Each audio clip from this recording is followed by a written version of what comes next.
நேற்றும் இன்றும் சில சோஷியல் மீடியாக்களில் வந்து என்டிஏ கூட்டணி தான் வந்து வெற்றி பெறும் அப்படின்ற மாதிரி கருத்து கணிப்பு வந்து சொல்லிட்டு இருக்காங்க. இது முற்றிலும் தவறான கருத்து கணிப்பு.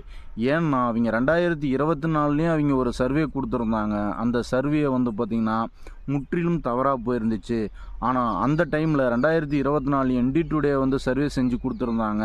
திமுக கூட்டணி தான் தமிழ்நாட்டில் வெல்லும் அப்படின்னு சொல்லிட்டு அந்த சர்வே படி தான் வந்து பார்த்திங்கன்னா உண்மைத்தன்மையாக இருந்தது.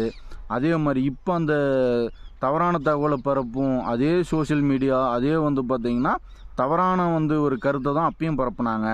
இப்போவும் அதே மாதிரி தான் பரப்பிட்டு இருக்காங்க. ஆனால் இந்தியா டுடே வந்து சர்வே எடுத்ததில் 2024 இருக்கட்டும் இல்லை 2025 இருக்கட்டும், இப்போ ரீசன்ட் டைமில் வந்து ஒரு சர்வே வந்து இந்தியா டுடே நடந்துச்சு. அதனுடைய உண்மைத்தன்மை என்ன குடிக்குது அப்படின்னா, இன்றைக்கி நாடாளுமன்ற தேர்தல் நடந்தாலும் திமுக கூட்டணி தான் வந்து வெல்லும் அப்படின்றது கொடுத்துருக்கு.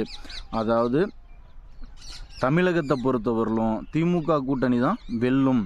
7வது முறையாக திராவிட முன்னேற்ற கழகத்தினுடைய அரசு தான் அமையப்போகுது அப்படின்றது தான் பலதரப்பட்ட மக்களோட கணிப்பு. ஏன்னா திராவிட மாடல் அரசுனுடைய அனைத்து ஸ்கீம்ஸும் வந்து பார்த்திங்கன்னா நமது தமிழக மக்களிடையே நல்ல வரவேற்பு பெற்றிருக்கு. எந்த மாதிரி பொய் பிரச்சாரங்கள் செய்யும் ஊடகங்கள் என்னதான் வந்து தவறான கருத்துக்களை மக்கள் மத்தியில் பரப்ப முயற்சி பண்ணாலும் திமுக அரசு தான் வந்து பார்த்தோன்னா மீண்டும் 2026 ஆட்சி அமைக்கும்.